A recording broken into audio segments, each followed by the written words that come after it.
Chapitre 8. L'abomination et l'épée. 2036. Jérusalem n'était plus une ville, c'était une forteresse. Des drones patrouillaient en parfaite synchronisation, leur ventre clignotant de scanners biométriques. Des tourelles antipersonnelles couronnaient les toits. Les routes avaient été remodelées en anneaux concentriques, saturés de points de contrôle, de tours et de sentinelles IA. Le mot non létal n'était plus qu'une illusion. Des bannières lumineuses flottaient à chaque porte.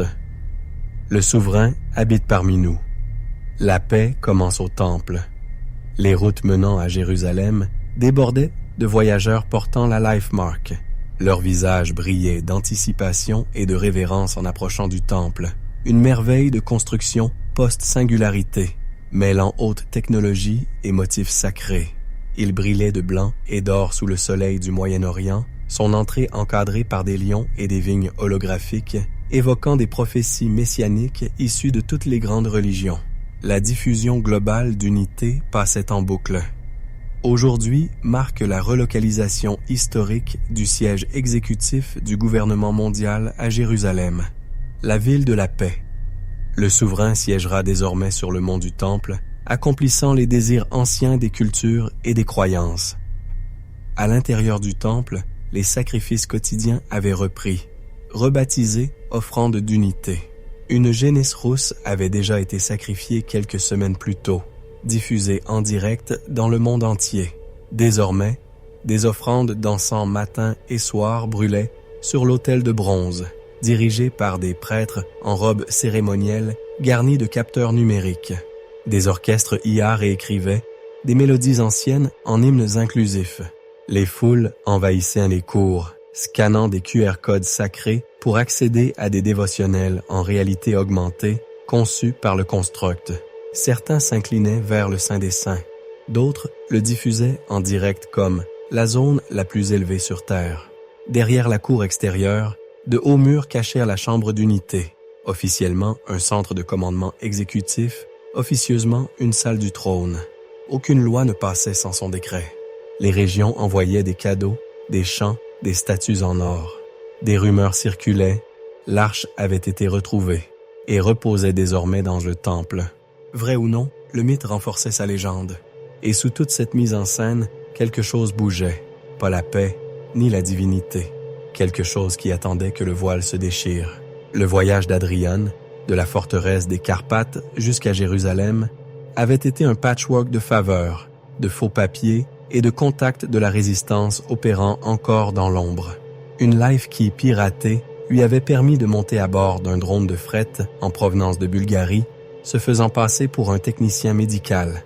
De là, une navette magnétique déguisée en ligne de fret industrielle l'avait transporté sous les ruines d'Istanbul jusqu'en Jordanie.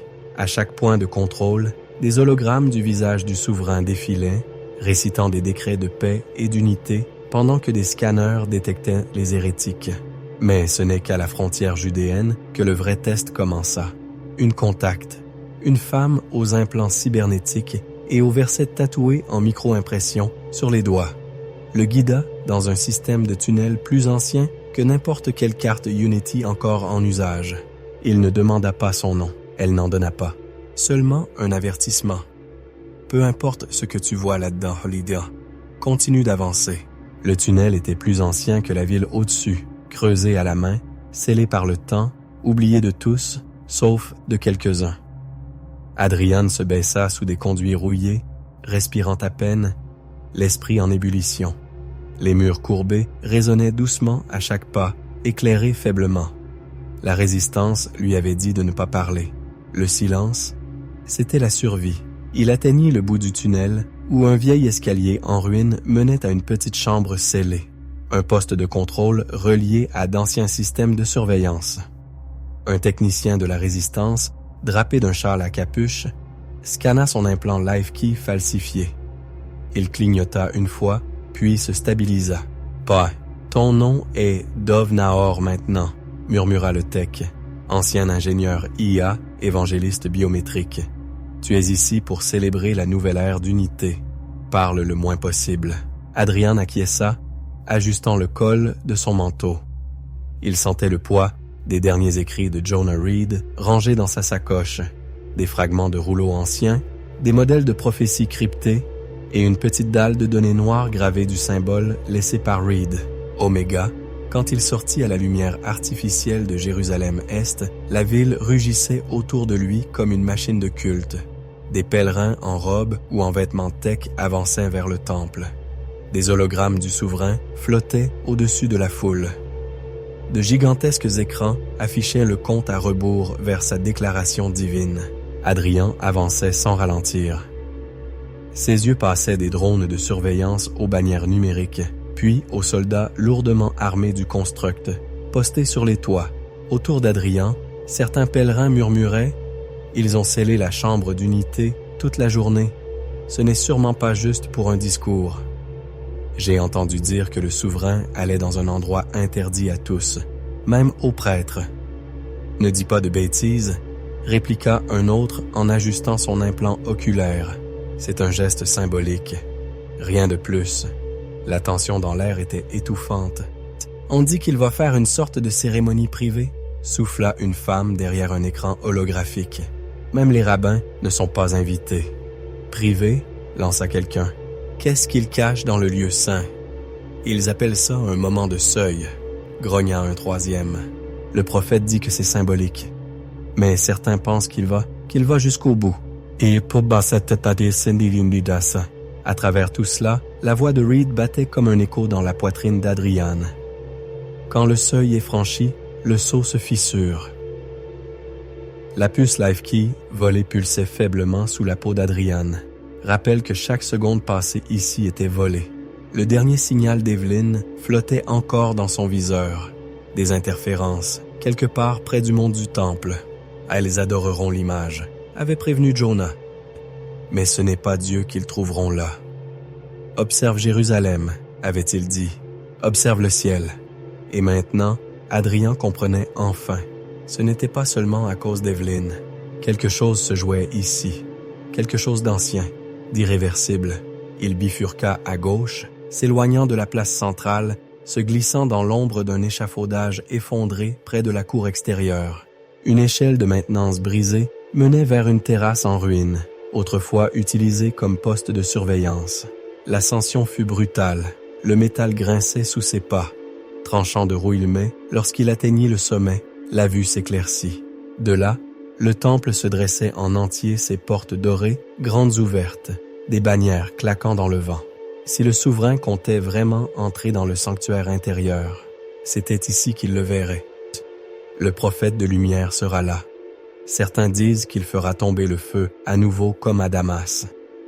C'est l'ère de l'accomplissement, ajouta une autre en serrant son livret d'unité. Ses pensées dérivèrent vers Reed, son ancien mentor.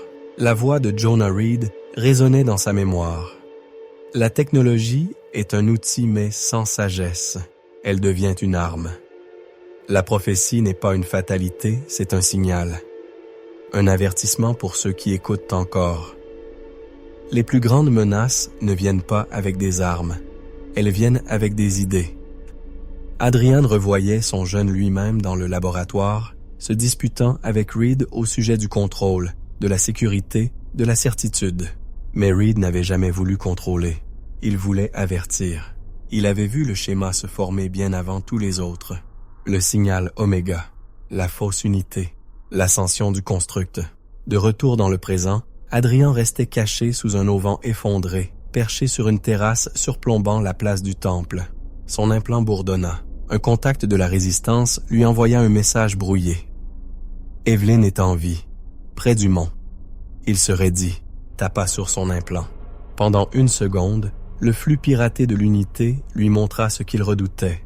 Le souverain pénétrant dans la chambre intérieure. Puis, de la friture. Mais c'était suffisant. Il allait s'asseoir, rayonnant, posé, intouchable. Adrien ne voyait pas l'intérieur du Saint des Saints, mais l'énergie changea. Un frisson traversa l'air. La foule rugit. Son objectif clignota de parasites, saturé par une poussée de signal. L'avertissement de Reed tonna dans sa mémoire. Quand quelqu'un s'assied là où nul ne doit s'asseoir, le ciel commence à saigner. C'était déjà trop tard. Sous Jérusalem-Est, dans les ruines des anciennes archives, la pierre au-dessus d'elle se déplaçait alors qu'Evelyn poussait son épaule plus fort contre le poids. Une dernière pression, puis la lumière. Un rayon de soleil perça la chambre, illuminant la pierre fracturée et des siècles de poussière. Elle se hissa et traversa l'ouverture, émergeant dans la cour effondrée de ce qui avait été autrefois une chapelle des croisades. Du lierre envahissait les arches désormais, bardées d'antennes satellites et de brouilleurs IA. Elle se releva péniblement, son manteau déchiré, les mains noircies par la cendre. Mais la sacoche tenait toujours contre elle. À l'intérieur, les parchemins Oméga déchiffrés de Reed pulsaient comme un second cœur. Un éclaireur de la résistance l'aperçut de l'autre côté de la cour et accourut à travers les gravats, le visage couvert de suie et de panique. « Vous avez réussi », allaita-t-il. « C'est en train de se produire. Le souverain va se déclarer ce soir dans le Saint des Saints. » Une montée d'adrénaline la figea. « Il va quoi ?» Le messager hocha la tête, sombre, et désigna l'horizon. Un convoi de transports Unity avançait vers le temple comme un essaim d'insectes. L'air au-dessus d'eux frémissait de distorsions et de brouillard électromagnétique. Le prophète de la lumière était déjà sur les marches, sa voix projetée par des milliers de drones au parleur. Et puis Evelyn vit autre chose, des familles, en fuite. Pas vers le temple, mais dans l'autre sens. Des mères avec leurs enfants attachés dans le dos, des vieillards traînant des valises, des adolescents tenant des fusils d'une main tremblante. Certains pleuraient, d'autres récitaient des prières. La plupart restaient muets, les yeux grands ouverts, poussés par cet instinct ancestral. Fuir. Elle le tourna lentement la tête. Les collines de Judée ondulaient en or au loin trompeuses, mais les routes débordaient déjà de piétons, des gens fuyant les villages et les secteurs extérieurs. « Où vont-ils » demanda Evelyn. La voix du messager était creuse maintenant. Partout sauf ici. Les témoins les ont prévenus il y a plusieurs jours. Peu ont écouté. Encore moins ont cru. Un frisson parcourut le sol. Pas un tremblement de terre, autre chose. Quelque chose d'anormal. Dans le silence, Evelyn le ressentit comme un murmure dans l'âme. Pas de la peur, mais une certitude. Ceux qui restent seront balayés. Ses genoux fléchirent légèrement et elle se rattrapa à une colonne brisée. Les larmes lui montèrent aux yeux avant même qu'elle puisse les arrêter. Non par tristesse, par reconnaissance. La prophétie était réelle. Elle regarda la sacoche, la vérité qu'elle portait, puis leva les yeux vers le temple, où l'enfer allait bientôt se proclamer saint. « Seigneur, viens à notre aide !» murmura-t-elle. C'est commencé. Elle courut non pas vers le temple, mais vers l'ombre, là où les échos de la résistance subsistaient. Une seule pensée la guidait, les parchemins, la vérité. Alors que la plainte des machines de purge s'élevait derrière elle, elle disparut dans un enchevêtrement de ruelles, se glissant entre les familles en fuite et les bannières en flammes. Quelque part sous la ville, un contact l'attendait, et le reste du peuple devait être averti avant que le feu ne les atteigne. C'étaient les disparus scientifiques, soldats, croyant ceux qui s'étaient effacés avant que le monde ne plie totalement sous la volonté du souverain. Certains avaient vu le basculement dans les données, d'autres l'avaient lu dans la prophétie. Ils s'étaient enfouis dans les premiers jours, creusant des sanctuaires dans les tunnels abandonnés, les zones hors réseau, les bunkers effondrés. Le système les appelait extrémistes. Les civils murmuraient des histoires de fantômes. Mais Evelyn savait. Ils priaient encore. Ils avertissaient encore. Ils vivaient encore. Elle devait les atteindre avant le feu. Au loin, un bourdonnement monta. Mécanique, strident, un signal, une purge. Adrien le sentit en premier. Une secousse, comme si le temps avait trébuché. Evelyn sentit un vent qui n'appartenait à aucun climat connu. Au-dessus du temple, les nuages tourbillonnaient comme des serpents. Le soleil pâlit, une ombre passa sur la ville. Et dans le Saint des Saints, quelque chose d'ancien se réveilla. Le souverain leva les bras. Le prophète de la lumière cria « Voici celui qui était, qui est et qui est devenu. » Le sol trembla. Une lumière aveuglante jaillit du temple. Des Juifs orthodoxes se rassemblaient devant les portes, chantant des psaumes et brandissant des pancartes en hébreu et en anglais. « Profanation !» cria un rabbin, la barbe trempée de sueur. Ce n'est pas le Messie, on nous a trahis. Le vrai Messie ne s'assoit pas là où seul Dieu habite. Le vrai Messie ne demanderait jamais l'adoration. Partout en Israël, des protestations éclataient, dans les synagogues, au Parlement, sur les places de Tel Aviv. Des drones de presse planaient, capturant le chaos. Sur Unity Stream, les extraits devenaient viraux. Une femme en Argentine pleurait. Un moine au Tibet s'inclinait devant l'hologramme du souverain. Et à New York, des milliers se rassemblaient devant les Nations Unies, agitant des bannières. Un monde, un Dieu, un roi. Le cri du reste fidèle se noyait dans le rugissement des foules. Le vent soufflait sec et froid sur le village de Kiryat Haron. Un avant-poste tranquille niché dans les collines au sud d'Hébron. La poussière dansait le long des chemins de pierre. Des figuiers penchaient contre des clôtures cassées, leurs feuilles recroquevillées sous le ciel gris. Depuis le toit d'une petite maison, un adolescent observait un monde suspendu. Au-dessus de lui, 3 drones de surveillance tournaient en cercle de plus en plus large. Machines silencieuses et insectoïdes aux lumières rouges clignotantes comme des battements de cœur. Ils ne descendaient pas, mais ils ne partaient pas non plus. Il plissa les yeux vers les collines, cherchant un indice. Tout semblait décalé. Les oiseaux n'étaient pas revenus depuis le tremblement de terre d'hier, et l'eau du puits goûtait le métal. Même les chèvres du voisin étaient silencieuses. Eliyahu appela sa mère depuis la cuisine. « Bon, descends, c'est presque Shabbat. » Il ne répondit pas. Pas encore. Un autre drone passa plus bas, rasant les cimes des arbres.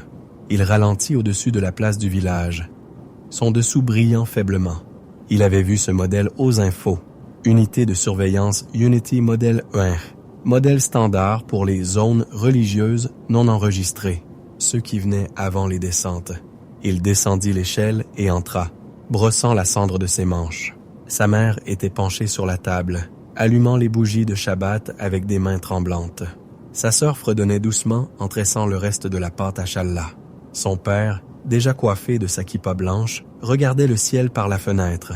L'écran dans le coin s'alluma, sans avertissement, sans commande. L'emblème du souverain pulsa sur l'écran et une voix lisse remplit la pièce. « Peuple d'Israël, réjouis-toi. Le souverain a franchi le seuil sacré. Le moment tant attendu est arrivé. Il est assis sur le siège de miséricorde. L'ère de l'unité, de la paix et de la sécurité commence. » Les jointures de son père blanchirent contre le rebord de la fenêtre. Puis une autre voix prit le relais, plus douce, plus musicale, celle de l'oracle de lumière. « Bats, l'ancien est passé. Un nouvel ordre se lève. Le souverain est l'accomplissement de toutes les foi, l'incarnation de la paix éternelle. Rejetez la division. Accueillez la lumière véritable et recevez la marque de l'harmonie. » Le flux clignota brièvement. Pendant une seconde, le garçon crut voir quelque chose derrière les yeux de l'oracle. Quelque chose de sombre, vacillant derrière le masque serein.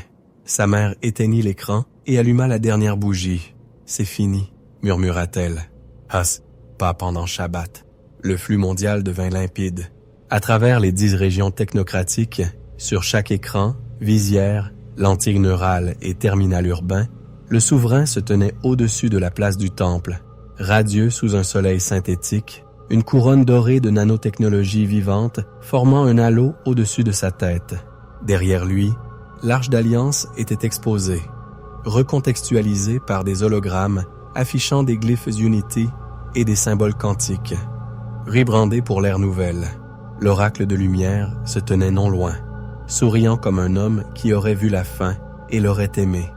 « Peuple de l'ère nouvelle, commença le souverain, aujourd'hui vous avez été témoins de l'accomplissement de ce que vos ancêtres appelaient prophétie. » Sa voix portait avec une clarté surnaturelle, comme si l'air lui-même se pliait à sa volonté. « Adé, je ne suis pas ici pour remplacer votre foi.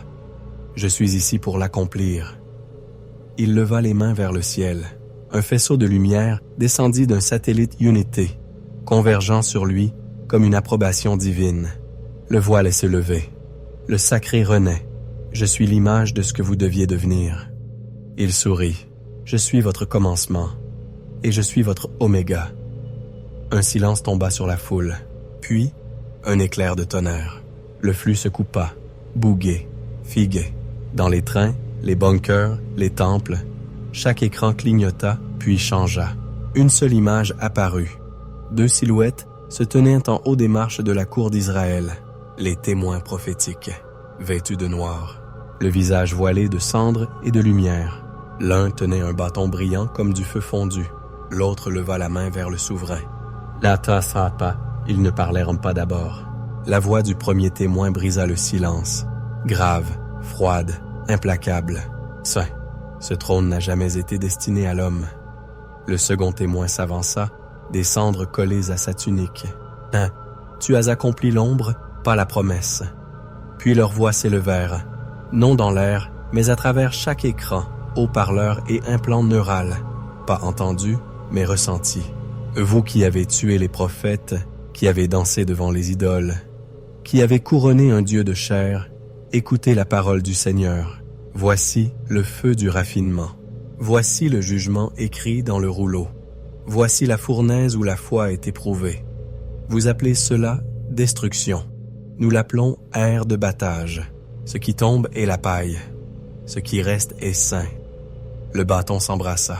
Une colonne de feu jaillit dans les airs, frappant le mur ancien derrière le trône du souverain, y gravant 2 symboles dans la pierre blanche, l'étoile de David et l'oméga. Plus, haut, un drone trop proche prit feu en plein vol, tournoyant. Dans une gerbe de flammes, un autre explosa avant même de pouvoir tirer. Le feu tomba du ciel, non pas des machines, mais du ciel lui-même. Le visage du souverain tressaillit. Les mains de l'oracle se crispèrent. À ta main, les gardes de l'unité commencèrent à bouger. Mais les témoins ne fuirent pas. D'un bioma, à travers le monde, les réactions se propagèrent comme un incendie. En Chine, un prédicateur de l'unité s'interrompit net en plein sermon. À São Paulo, un garçon des rues murmura « Ils sont vrais ». À Los Angeles, un enfant tendit la main vers l'écran et chuchota « C'est ce que j'ai vu en rêve ». Certains tombèrent à genoux, d'autres prirent la fuite. Quelques-uns pleuraient, un soldat cria des ordres, mais même sa voix se perdit dans le fracas. Et dans un studio lointain, une présentatrice éclata de rire, non de joie, mais d'un froid plus profond. Les écrans des gratte-ciel d'un centre technocratique de Londres scintillaient avec la dernière image des témoins, encerclés par les gardes de l'unité, immobiles. Dans une tour de luxe, des dirigeants, des journalistes et des influenceurs regardaient en silence. Une présentatrice blonde, posture parfaite, faisait face à la caméra, les lèvres pincées d'un air concerné. Eh bien, vous l'avez vu, chers téléspectateurs. 2 fanatiques couverts de cendres interrompant l'allocution de paix du souverain avec des flammes et des versets. Ils se font appeler les témoins prophétiques. Elle secoua la tête, incrédule. Mais soyons honnêtes, ils devraient être appelés les oracles du malheur. Ils ne prêchent tant que cela.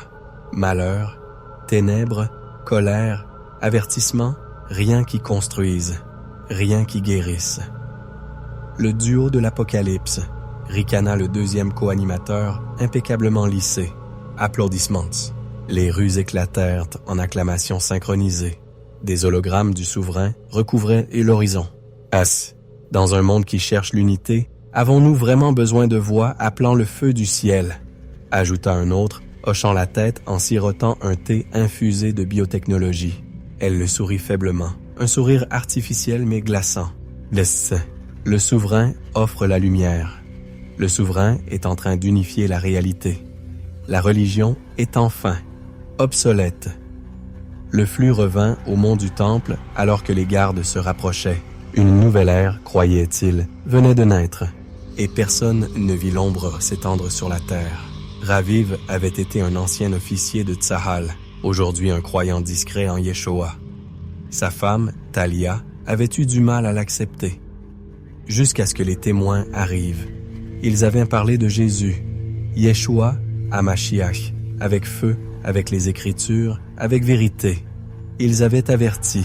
Voici la traduction en français conversationnel, en paragraphes consolidés, sans résumé ni commentaire. Ça. lorsque vous verrez l'abomination de la désolation dressée dans le lieu saint. Fuyez vers les montagnes. Maintenant, Raviv fixait l'écran depuis sa maison dans les collines de Judée, figé.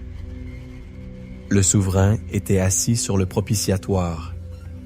L'oracle de lumière se tenait à ses côtés, souriant.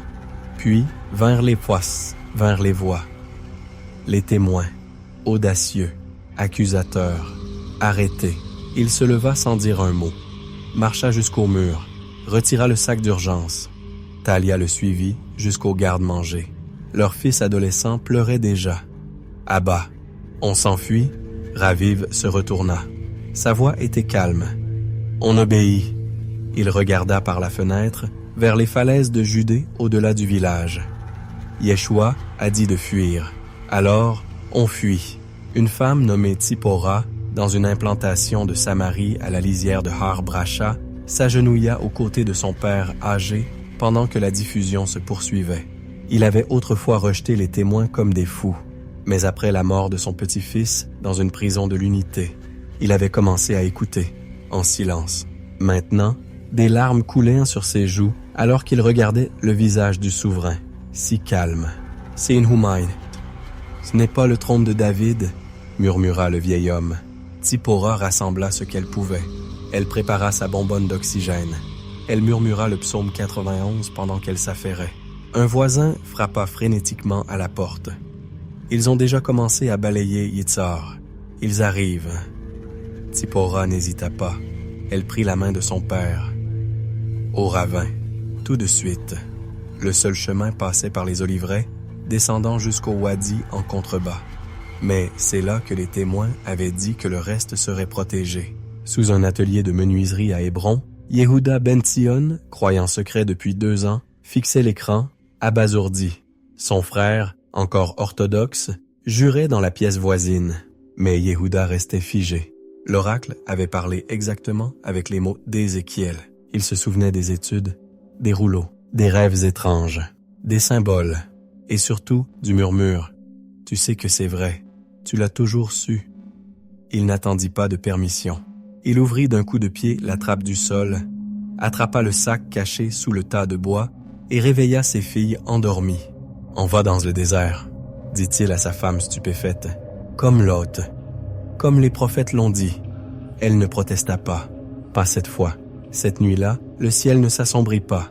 Des lueurs rouges ondulaient au-dessus des collines, et un bourdonnement sourd montait de l'est, semblable à un essaim d'insectes ou au grondement lointain d'un moteur.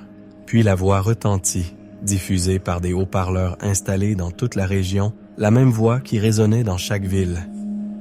Attention, cette région a été désignée comme non conforme au mandat d'unité. Tous les habitants non enregistrés doivent se soumettre à une vérification biométrique. Le non-respect entraînera une action de répression. La mère du garçon attrapa les sacs cachés sous les lattes du plancher. Son père murmura une prière en hébreu rapide. Sa petite sœur serrait contre elle le vieux lion en peluche que son grand-père lui avait offert, celui qui jouait autrefois une mélodie, maintenant brisée. Ils fuirent dans l'oliveraie derrière le village, empruntant le sentier usé des bergers. Mais il était trop tard. La première impulsion sonique éclata dans le village comme un coup de tonnerre. Des maisons explosèrent en flammes. Des cris transpercèrent l'air. Des drones descendirent en rase-motte, tirant des arcs de plasma dans les ombres. Des soldats mécaniques tombèrent en d'aéronefs noirs, les bras illuminés d'armes intégrées, leurs voix métalliques et dénuées d'âme. Identité non vérifiée détectée. Soumission requise. Toute défiance alignée sur la foi ne sera pas tolérée. Le garçon courut. Des branches griffaient son visage. La main de sa sœur glissa de la sienne. Derrière lui, il entendit son père crier, puis plus rien. Il se retourna, juste à temps, pour voir sa mère fauchée par l'onde de choc d'un drone. « Ah, non, non !» allaita-t-il, trébuchant derrière un muret de pierre, se couvrant la bouche, forçant le cri à rester au fond de sa gorge. Tout son corps tremblait, mais il ne bougea pas. Il ne le pouvait pas. Le monde brûlait. Tout ce qu'on avait juré ne jamais voir était en train de se produire. 2 tiers tomberont, 1 tiers survivra. Il ne savait pas si c'était l'Écriture, son grand-père ou Dieu. Mais cela résonnait à travers la fumée, et c'était vrai. Il faisait partie du tiers, et il respirait encore. Le ciel nocturne d'Israël était souillé de cendres et de feu. De Galilée à Beersheba, les lumières vacillaient, les sirènes hurlaient, et les canaux de communication se taisaient. Mais dans les chambres scellées des centres de commandement du souverain, tout était parfaitement synchronisé. On appelait cela le protocole d'alignement de la foi. Pour l'ordre de Jannes, c'était la phase 2. Pour le souverain, une purification. Mais pour les rues, pour les familles blotties dans les ruines de leur foyer, c'était la fin du monde. À 2h08 du matin, à Jérusalem-Est, une mère, nommée Léora, serrait sa fille contre elle en courant pieds nus sur un trottoir éventré, esquivant les murs effondrés et les éclairs aveuglants de plasma. Sa fille n'avait pas plus de 7 ans, toussant à cause de la fumée, appelant son abat. « Garde les yeux baissés, ma chérie. Ne t'arrête pas. Ne regarde pas. » Elles se glissèrent dans une ruelle étroite alors qu'un drone passait au-dessus. Il hésita, scanna, puis s'éloigna. Léora s'effondra contre le mur, tenant sa fille contre elle, le cœur battant. Mais avant qu'elle ne puisse souffler, une voix crépita d'un haut-parleur voisin. Rassemblement spirituel non autorisé détecté dans le secteur 3. Évacuation refusée. Mise en application en cours. Un éclair bleu jaillit au fond de l'allée. Le cri qui suivit ne semblait pas humain. Léora poussa sa fille dans un vide ordure et referma la trappe. « Reste là. Ne sors que quand les voix s'arrêteront. » L'enfant sanglotait, tendant la main vers sa mère à travers l'ouverture. Léora effleura ses doigts une dernière fois, puis se tourna vers la lumière et disparut. Haïfa, 3h12. Dans un complexe communautaire messianique, quelqu'un se leva. Il savait que cela viendrait. Ils avaient prié pour que cela vienne plus tard. Le pasteur Daniel s'agenouilla devant sa congrégation. 27 âmes, principalement des personnes âgées et des enfants. Il tenait les Écritures dans une main, une coupe de communion dans l'autre. Derrière lui, les flammes s'élevaient au-delà des murs du complexe. « Si nous périssons dans la vérité, » dit-il d'une voix ferme. « Nous appartenons à l'agneau, pas à la bête. » Le portail vola en éclats. Des soldats IA envahirent les lieux, revêtus d'une armure lisse arborant l'insigne du souverain. Une fusion de l'œil omniscient, de la double hélice et d'un anneau oméga brisé, luisant de blanc. Ils balayèrent. La salle du regard, visages sans expression derrière leur casque miroir. « Vous aviez été prévenus, » dit l'un d'eux. Le pasteur Daniel se redressa. « Vous aussi. » Il leva la coupe, et le feu tomba. Le flux en direct s'interrompit après 13 secondes. C'était suffisant pour que le monde voie. Dans un refuge obscur sous les collines de Samarie, un message pulsa à travers la statique. Transmission de la résistance. Canal X37, une technicienne, penchée sur sa console, pleurait en silence. « C'est partout », murmura-t-elle. Il ne le cachait même plus. Des secteurs entiers ont sombré. Kiryat-Gat, Netanya, Ephrat. Ils exécutent la prophétie. Un homme endurci, assis à ses côtés, secoua la tête. « Non, ils l'accomplissent. »« Combien ?» demanda-t-elle, la voix brisée. « Des millions ?» Ils se regardèrent, et sans un mot, alors qu'un autre point rouge s'éteignait sur la carte régionale. Il entendit les cris bien avant de voir ce qu'il restait. Des corps jonchaient les routes, certains encore en flammes, d'autres effondrés en pleine fuite, le visage tourné vers le ciel. Les exécuteurs IA n'avaient laissé derrière eux que le bourdonnement de cellules d'énergie mourante et le crépitement de la terre brûlée. Dans les collines d'Hébron, Élie avançait en silence entre les arbres, pieds nus, ensanglanté, seul. Sa bouche était sèche, ses pensées à peine articulées. Puis, un mouvement, un éclair blanc dans l'obscurité. Il se jeta derrière un arbre tombé, souffle suspendu. Ce n'était pas un soldat, c'était un homme vêtu d'une longue cape, marquée d'un étrange glyphe sur la poitrine. Un cercle fracturé traversé d'une ligne. L'Oméga. L'homme le regarda droit dans les yeux, comme s'il avait su exactement où Élie se cachait. « Bah, tu as survécu, » dit-il doucement. Élie peinait à parler. « C'est, ils sont tous morts. »« Pas tous. » L'homme tendit la main, et releva Élie avec douceur. Derrière lui, d'autres survivants apparurent. Des enfants, des mères, des adolescents blessés. L'un d'eux portant un rouleau dans un étui de cuir. « Viens, » dit l'homme, « tu n'es pas seul, et tu n'as pas été laissé par accident. » Le désert ne ressemblait pas à la liberté, il ressemblait au silence. Trop de silence. Élie marchait dans l'obscurité, guidé seulement par la lueur rouge malade de la lune filtrant à travers les nuages. Ses jambes le faisaient souffrir. Sa gorge le brûlait. Il n'avait pas parlé depuis des heures. Il n'osait pas. Chaque fois qu'il ouvrait la bouche, il croyait qu'il allait hurler. Il avait tout perdu, tout le monde. Et pourtant, il marchait encore. Autour de lui, d'autres survivants avançaient à travers les ravins étroits et les sentiers brisés. Certains boitaient, d'autres portaient des nourrissons emmitouflés dans des couvertures en lambeaux. Leurs visages étaient creux, striés de cendres et de larmes, éclairés faiblement par l'écran fissuré d'une balise récupérée. Un murmure circulait parmi eux, aussi doux que le vent. Ils sont en train d'être rassemblés. Le reste, Dieu ne nous a pas abandonnés. Élie ne savait pas qui avait parlé. Il n'y croyait même pas, jusqu'à ce que l'homme en blanc revienne. Il marchait avec un calme étrange, pieds nus sur pierre et ronces, les yeux comme chargés d'orage. À son cou, aucun symbole, aucune technologie, aucun badge de conformité. Seulement un simple cordon de cuir, duquel pendait un fragment d'un vieux parchemin, brûlé sur les bords mais intact en son centre. « Ah, tu as été épargné, » dit l'homme en croisant le regard d'Élie. « Ah, pourquoi ?» murmura Élie. « Pourquoi moi? Pourquoi pas ma mère ?» L'homme ne répondit pas tout de suite. Il s'agenouilla dans la poussière et traça quelque chose d'oche sur le sol, un signe qu'Élie avait déjà vu. Le cercle fracturé, l'oméga, parce qu'il t'a scellé. « Mais je suis juste un enfant, » dit Élie, la voix tremblante. « Les bergers aussi, » répondit l'homme doucement.